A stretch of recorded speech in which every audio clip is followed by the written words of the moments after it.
Yo soy el doctor Edgar Quea Pinto, soy pediatra, cardiólogo pediatra y cardiólogo pediatra intervencionista.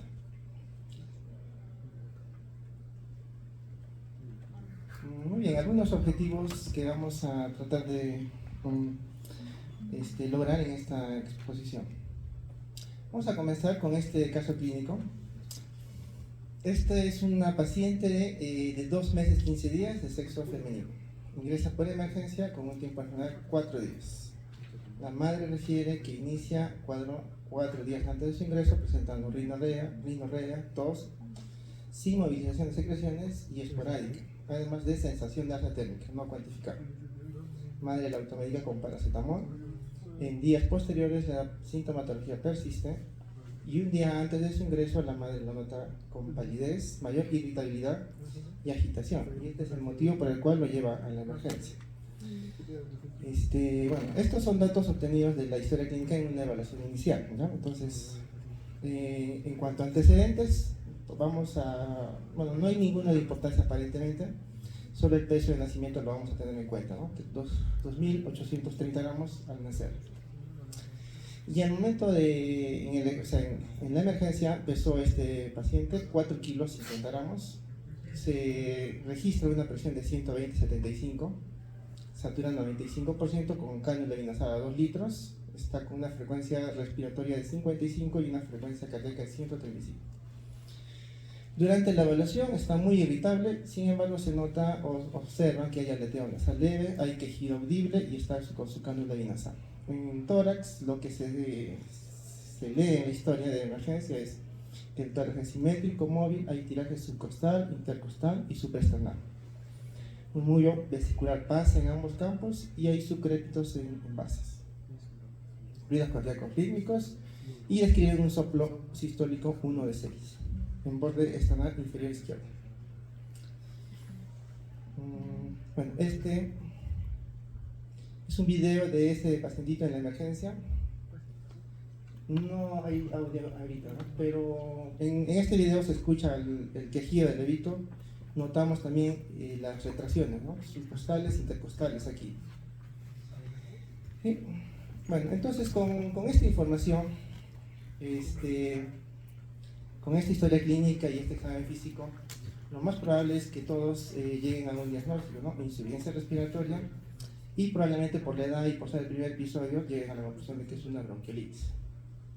¿Sí? Entonces vamos a revisar luego, al final de la exposición, qué otras cosas tenía este paciente que no se describieron en la historia de ingreso. ¿Sí? Bueno, entonces el tema de hoy día es pues insuficiencia cardíaca congestiva.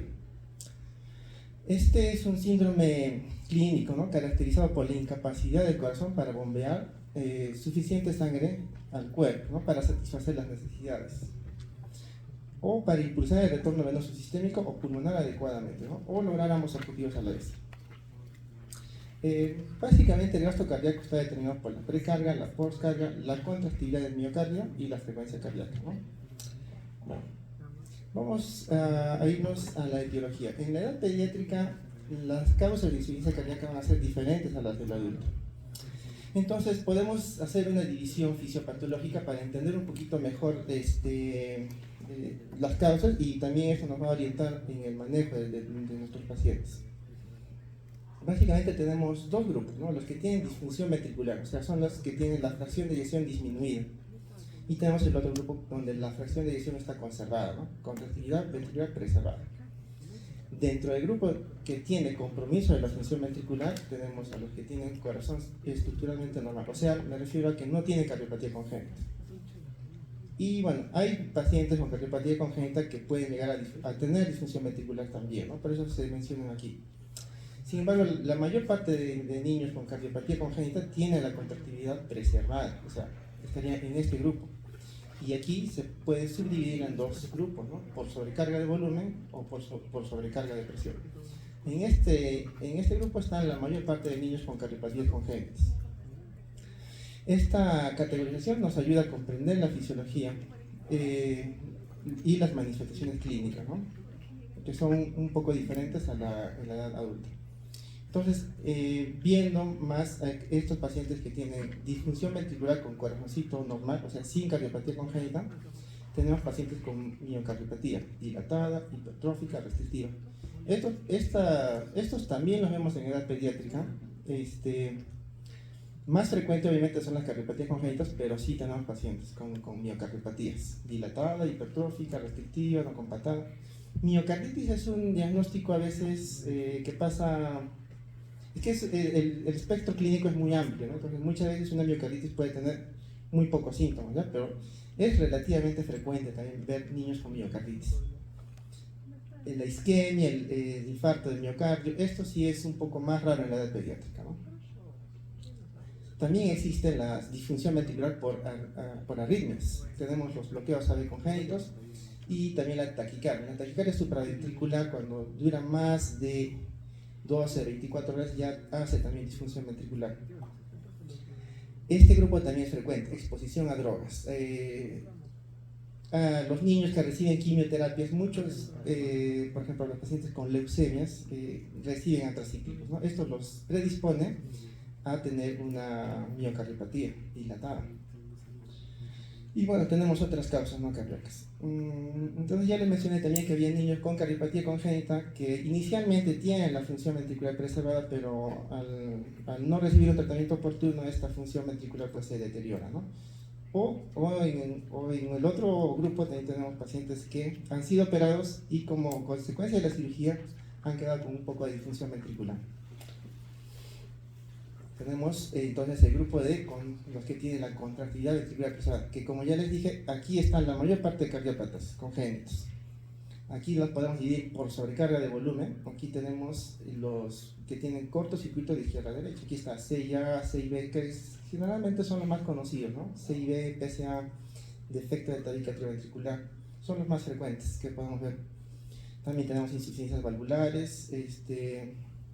Se describe una causa no cardíaca, ¿no? Por sobrecarga de discos. Esto a veces puede pasar. Hemos visto casos, entran por ejemplo a sala de operaciones donde les pasan muchos líquidos y hacen insuficiencia cardíaca por sobrecarga hídrica. Entonces, bueno, esto también lo vemos. Y tenemos el otro grupo por sobrecarga de presión. Acá en estos tenemos la estenosis aórtica, coartación, hipertensión sistémicas muy severas, estenosis pulmonar, hipertensión pulmonar.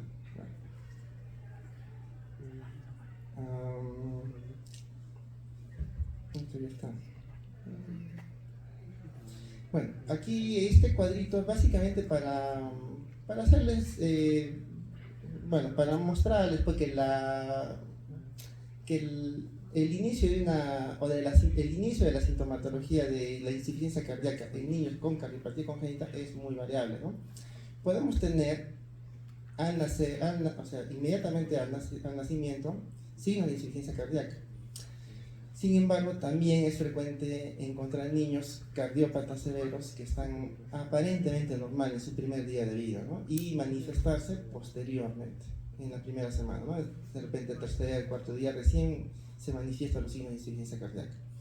Aquí, por ejemplo, se menciona, al nacer podría manifestarse desde el nacimiento un síndrome de corazón izquierdo hipoplásico, que es algo muy, muy grave, ¿no? Una cardiopatía muy severa. Sin embargo, si vemos acá abajito, también podría manifestarse después, ¿no? Entonces, el recién nacido es un grupo especial en donde todavía hay ciertos cambios que van a ocurrir en este pacientito que hacen que muchas veces una cardiopatía congénita no se manifieste en el primer día de nacido, ¿no? Esto es relativo, por eso les digo. Solamente es para notar que un recién nacido en el primer día de vida podría no manifestar muchos signos de insuficiencia cardíaca. En cuanto a manifestaciones clínicas, estos obviamente van a variar de acuerdo a la edad. Entonces, en lactantes, los síntomas más comunes es que presente taquimia, diaforesis durante la lactancia, fatiga fácil, irritabilidad y mala ganancia de peso. Eso es lo que generalmente preguntamos nosotros a las madres. En los niños pequeños, igual, mala ganancia de peso, disnea, fatiga fácil. Tos recurrente, crónica o con sibilantes, ¿no? Aquí, bueno, algunos de estos síntomas obviamente se van a confundir con problemas pulmonares, ¿no? Por ejemplo, un asma igual va a tener fatiga fácil, tos y de repente hasta dolor torácico, ¿no? Bueno, estos síntomas se sobreponen. Sin embargo, esto es lo que le preguntamos a las madres también. En niños mayores, igual, intolerancia al ejercicio, anorexia, dolor abdominal, disnea, edema. El edema es más frecuente en los lactantes. En los niños más grandes no es tan frecuente observar edema como un signo de insuficiencia cardíaca, ¿sí? Entonces nos vamos al examen físico.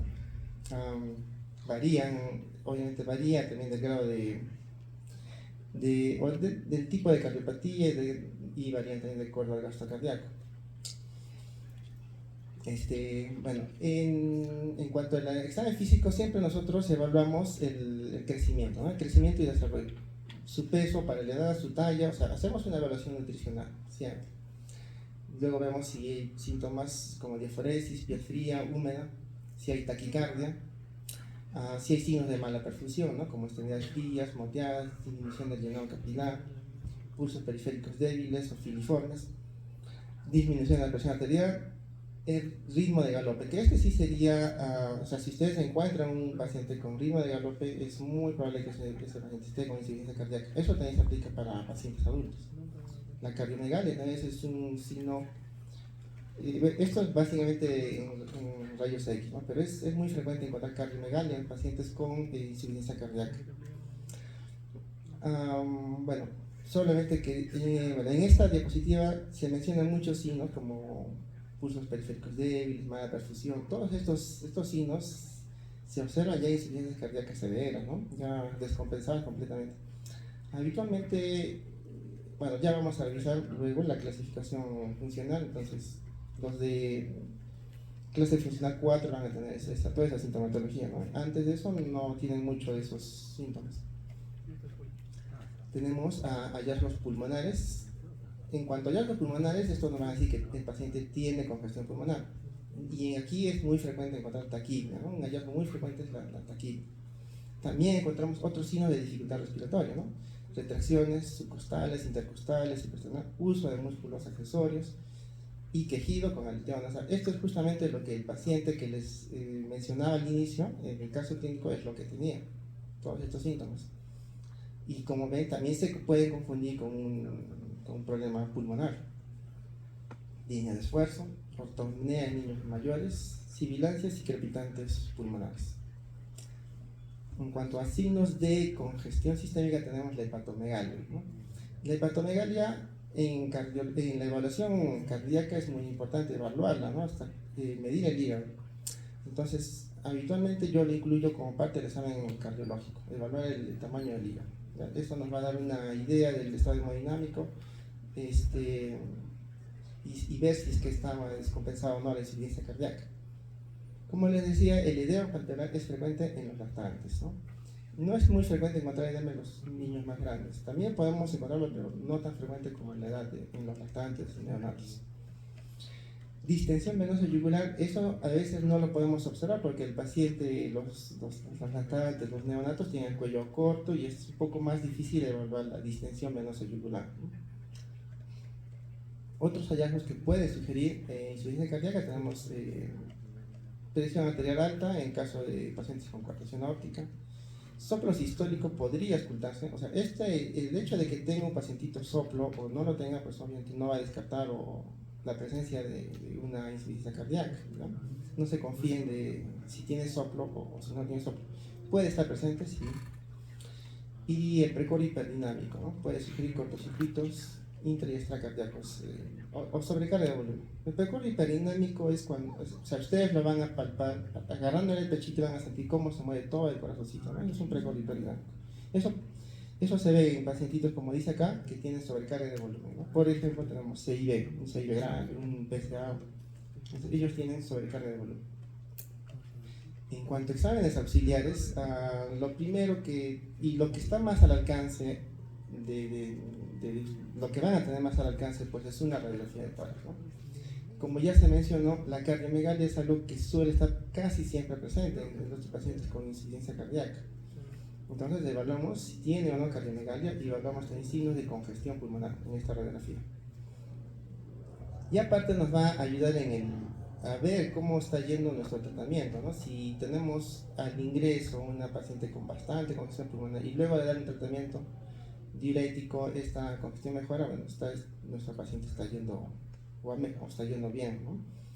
El electrocardiograma en algunos casos sí nos va a ayudar a hacer un diagnóstico, ¿no? Por ejemplo, en pacientes con bloqueo AB completo, pacientes con taquicardias supraventriculares o ventriculares de repente, ¿no? Entonces nos ayuda en algunos casos.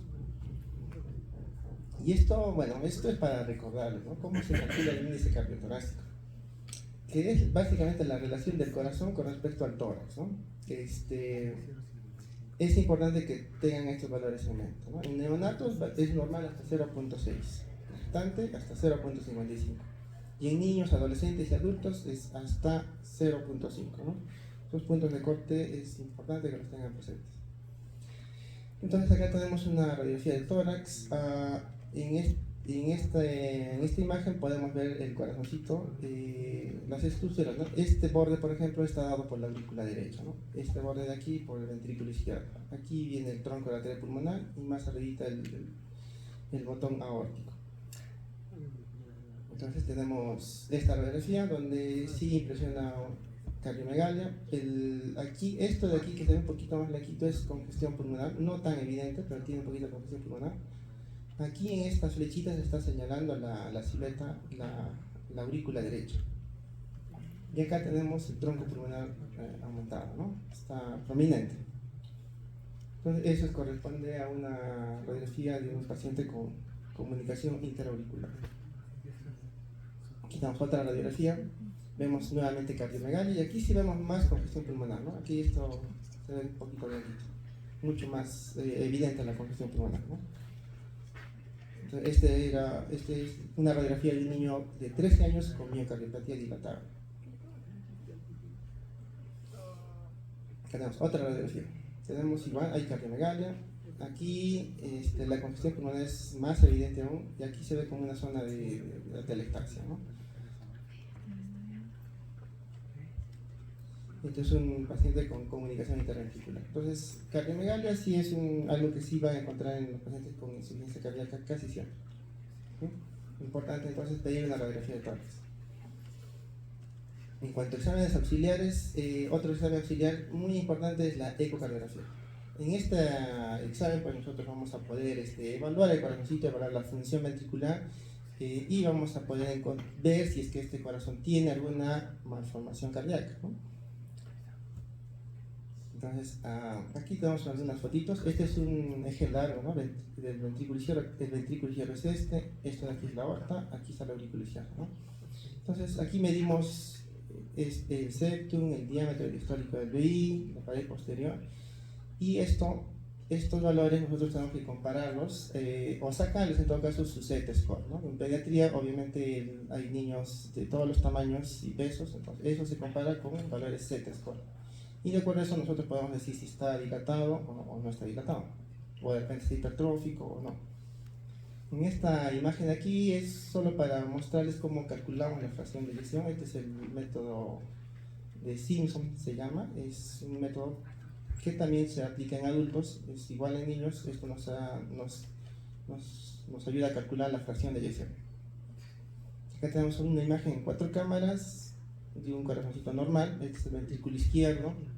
Y acá tenemos otra imagen de otro paciente en 4 cámaras igual, pero aquí sí vemos el ventrículo izquierdo dilatado, ¿no? Este es un paciente con miocardiopatía dilatada, este es un paciente normal, ¿no? Entonces, como les dije, en el ecocardiograma también podemos evaluar defectos intracardíacos. Aquí tenemos una comunicación interventricular, ¿no? Este flujo rojo que se ve por acá, ahí está la comunicación interventricular.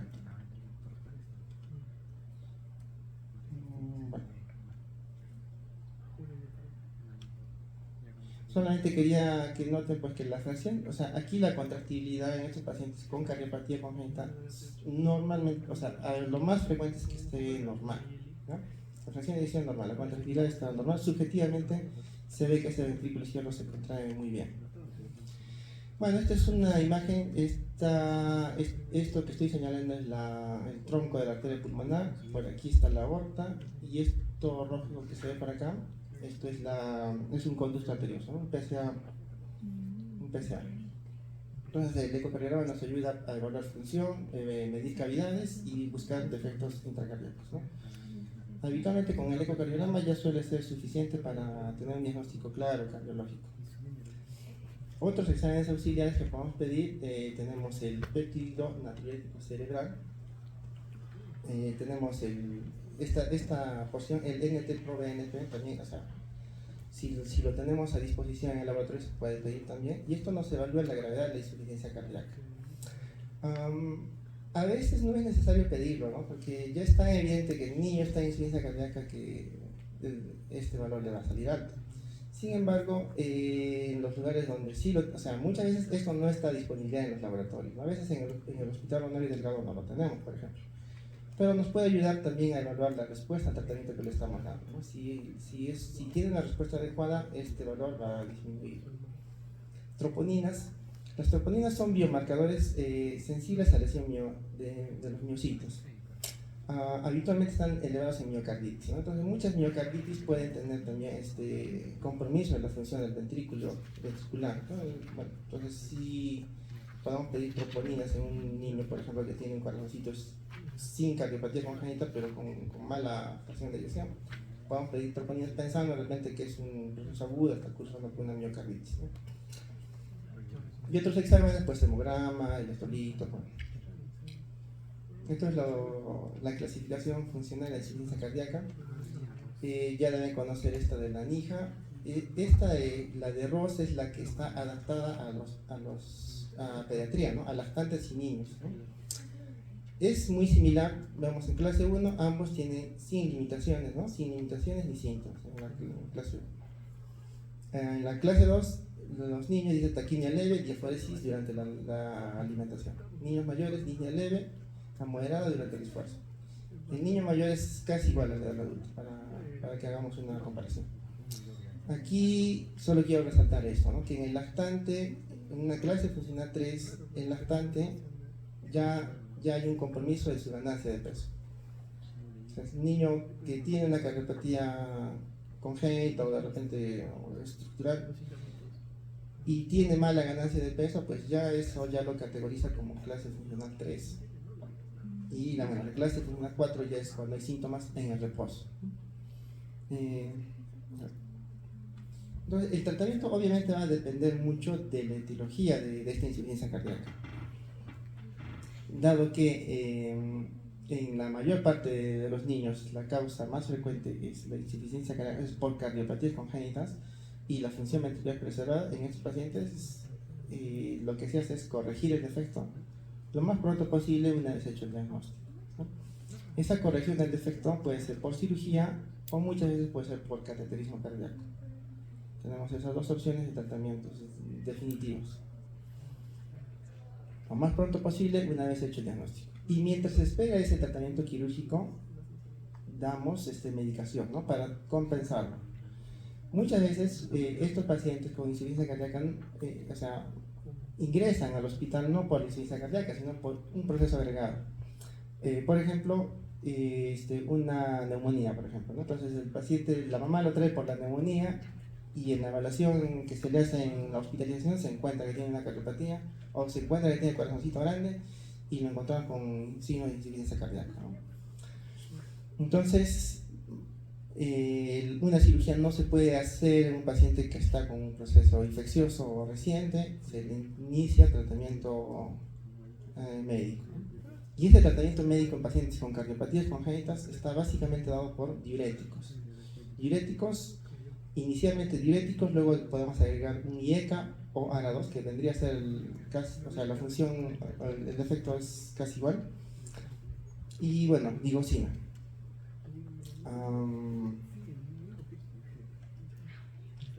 Y bueno, y tenemos en el otro grupo que son los que tienen función ventricular disminuida, ¿no? Por ejemplo, decíamos una miocardiopatía dilatada, o sea, el corazoncito no tiene cardiopatía congénita, pero la fracción de eyección está disminuida. En este también el tratamiento es muy similar, vamos a revisarlo un poquito ahora. Entonces, inicialmente manejamos las causas subyacentes o las causas que puedan contribuir a que este paciente esté en insuficiencia cardíaca. Si tiene hipertensión arterial, manejamos la hipertensión arterial, ¿no? Si hay arritmias o bloqueos, tenemos que manejar esto primero. El hipertiroidismo puede también descompensar a un paciente con insuficiencia cardíaca. La fiebre, hay que tratar las infecciones, ¿no? que pueden estar presentes. Y tratamiento de la anemia. Aquí es importante esto, ¿no? Mantener un hematocrito más de 35%. Entonces, el manejo de la anemia, si es necesario, claro, se transfunde sangre. Otras medidas generales, pues mantener en una posición semivertical para aliviar los síntomas de dificultad respiratoria, oxígeno, si hay dificultad o si tiene desaturación. Brindar un aporte calórico adecuado, eso también es muy importante. Muchos de estos pacientes, cuando ya lo vemos nosotros, están desnutridos. Entonces, estos, por el mismo hecho de tener una insuficiencia cardíaca, requieren un aporte calórico mayor al paciente, a un paciente normal. Este aporte calórico puede ser superior a 120 kilocalorías kilo día, ¿no? Y bueno, dar esta cantidad de calorías kilo día es un problema muchas veces para estos pacientes. Muchos lactantes no toleran volúmenes grandes de leche o de comida. Entonces aquí aumentamos la frecuencia, ¿no? Damos pequeñas cantidades más frecuentes.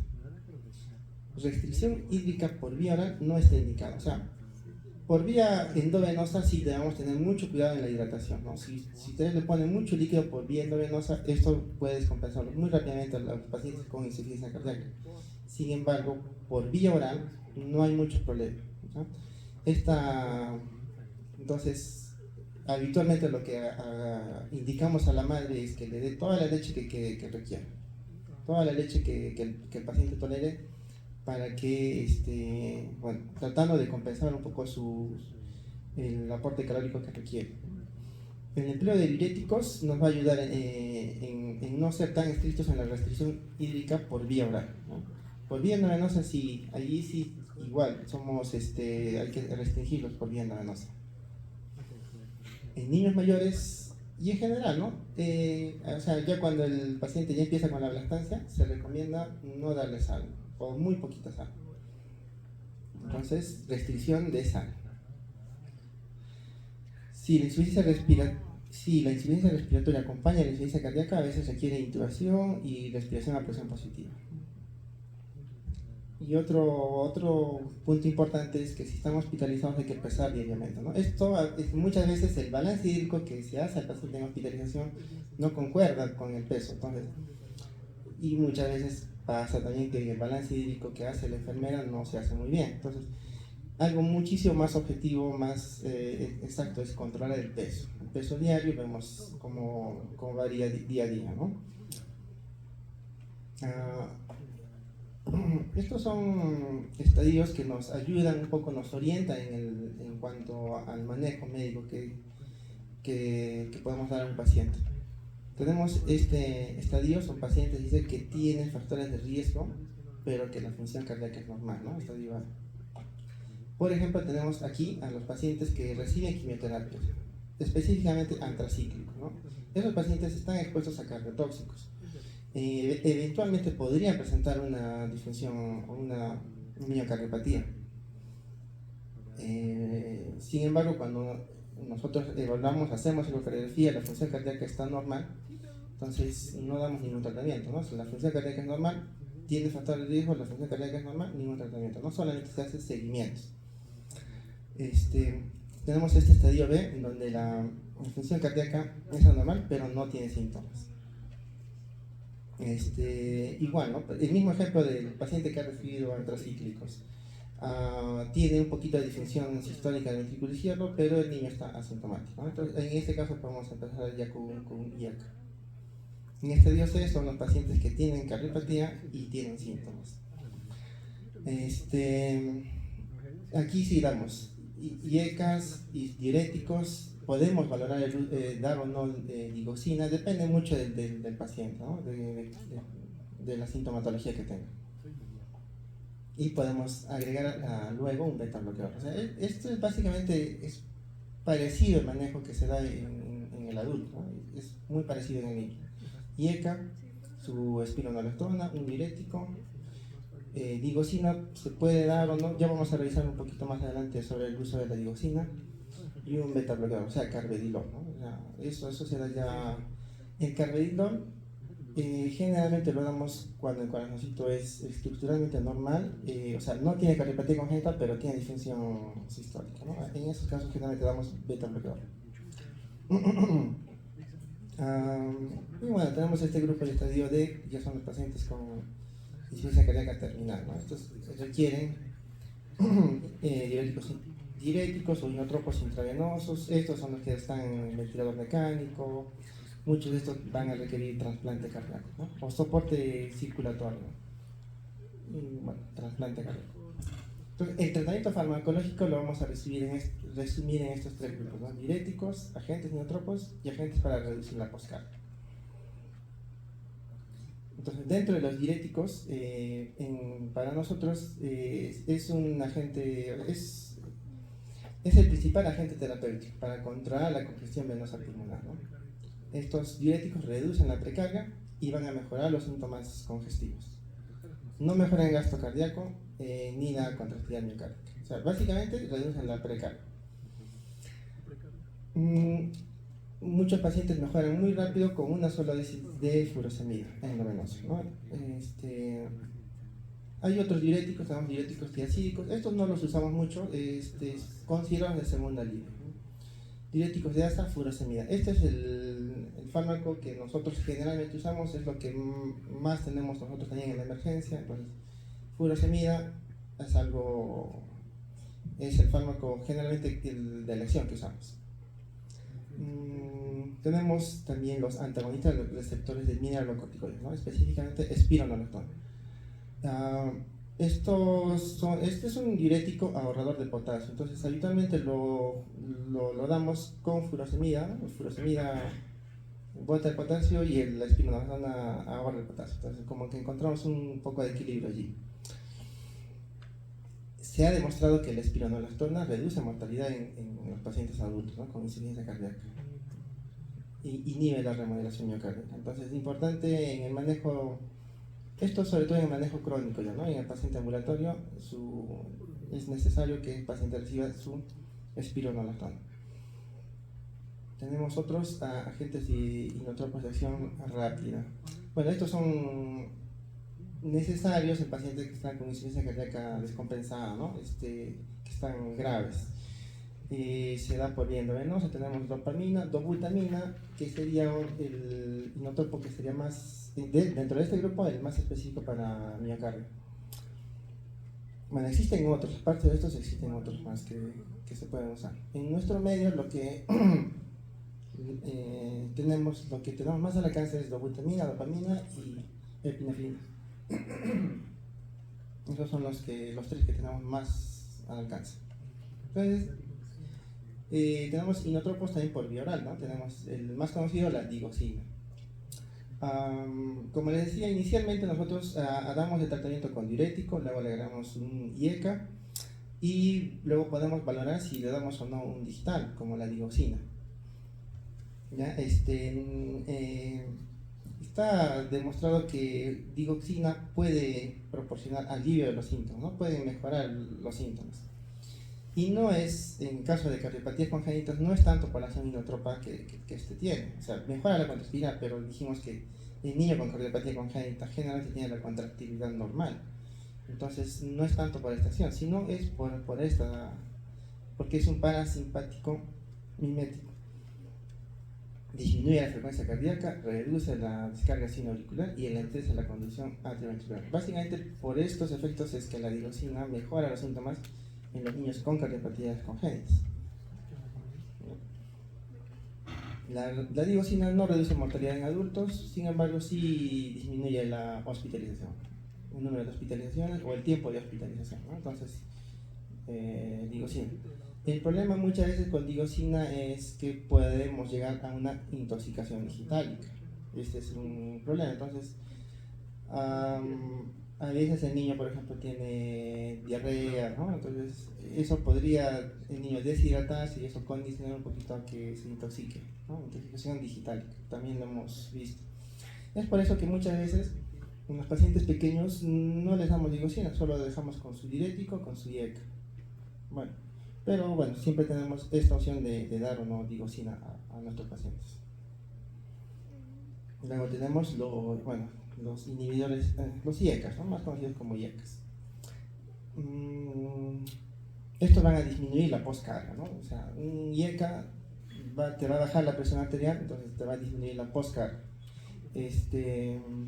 A largo plazo mejora la supervivencia en los pacientes, ¿no? Otros fármacos, estábamos hablando hace un momento del carvedilol, ¿no? Un beta bloqueante, el que más solemos usar es el carvedilol. Este carvedilol generalmente no lo damos a los niños con cardiopatía congénita, sino lo damos al otro grupo que tienen la fracción de eyección disminuida, ¿no? El clásico ejemplo es la miocardiopatía dilatada. Aquí el carvedilol también es muy parecido al protocolo de los adultos. Los beta bloqueantes se usan en niños que están estables, ¿no? Tienen disfunción sistólica con insuficiencia cardíaca en estadio C. En adultos está demostrado que mejoran la supervivencia del paciente, ¿no? Revierten el remodelado del BI y disminuyen la fibrosis miocárdica. Si se han dado cuenta, siempre digo en adultos, ¿no? O sea, espironolactona en adultos mejora la supervivencia. El problema es que en pediatría no hay tantos estudios como en los pacientes adultos de estos medicamentos. Entonces, lo que hacemos es extrapolar datos de adultos a los pacientes pediátricos. Entonces, igualmente, si el carvedilol mejora la supervivencia en pacientes adultos, consideramos que en los pacientes pediátricos también les va a mejorar la supervivencia, ¿no? Entonces, regresamos nuevamente a nuestro caso clínico. Era paciente de 2 meses, 15 días, tiempo general 4 días, ¿no?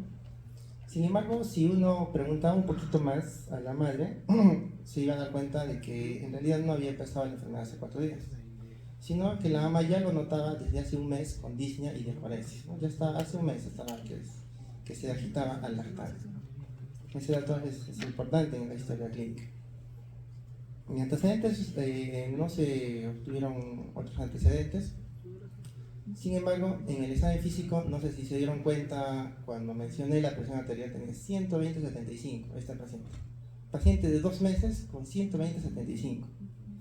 Este es un paciente con hipertensión arterial, ¿sí? Lo que no se hizo en la evaluación inicial es tomar la presión en el miembro inferior. En el miembro inferior tenía 90/60, o sea, había un gradiente de presión entre el brazo derecho y la pierna izquierda, ¿no? Más de 30, no, sí hay 30 grados de diferencia. Ese gradiente es considerable. Otro dato en el examen físico que no se describió inicialmente era eso, ¿no? Que el precordio estaba hiperdinámico, el segundo ruido estaba aumentado. Eso no se describió en el examen previo. El soplo que decía que era sistólico 1 de 4 en el borde externo inferior izquierdo, se escuchaba también un soplito continuo 2 de 6 en la región interscapular, o sea, en el dorso, ¿no? Había un soplito irradiado dorso. Y había un cuarto ruido en la nota. Que a veces escuchar un cuarto ruido no es tan fácil si uno no está entrenado en escuchar o buscar eso, ¿no? en la evaluación cardíaca. Bueno, pero este paciente sí tenía un cuarto ruido de calor. Otro punto importante en esta evaluación inicial es que los pulsos en miembros inferiores estaban disminuidos y había hepatomegalia, ¿no? Entonces, con esta información adicional, pues uno ya sospecha en una coartación aórtica con insuficiencia cardíaca, ¿sí? Esto era solamente para mostrarles la presión arterial para esta niña, ¿no? Que tenía 2 meses y medio, que está por acá más o menos, y su P95 es 105, 106 más o menos. Ese es su P95. Si está por encima de 105, ya es hipertensión. Entonces, esta niña que tenía una presión de 120/75 está hipertensa. Es un valor normal para un adulto, pero para esta niña está elevado. Y bueno, su radiografía de tórax, ¿no? Claramente se ve la cardiomegalia y hay congestión pulmonar.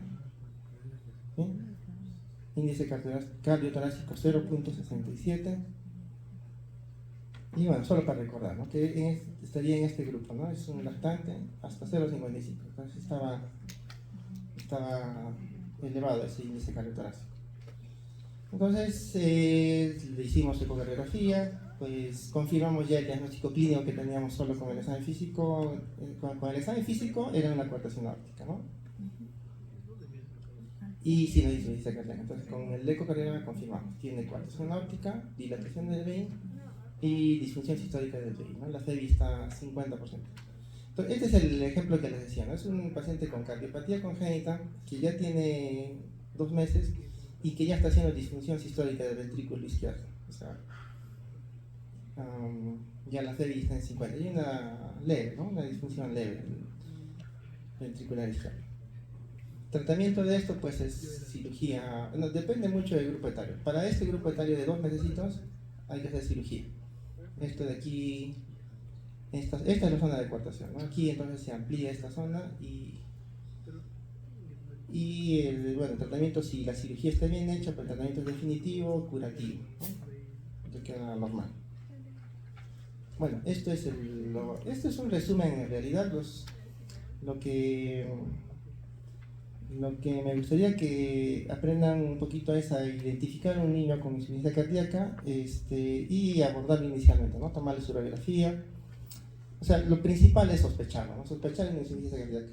Como han visto en este caso clínico, tiene síntomas muy parecidos a una insuficiencia respiratoria. De hecho, bueno, en este caso en específico, es un paciente que ya tenía coartación aórtica, al cual se le agregó un proceso respiratorio. Al final, el proceso respiratorio fue lo que lo llevó a la madre a acudir a la emergencia, ¿sí? Bueno, si tienen alguna pregunta con respecto a esto.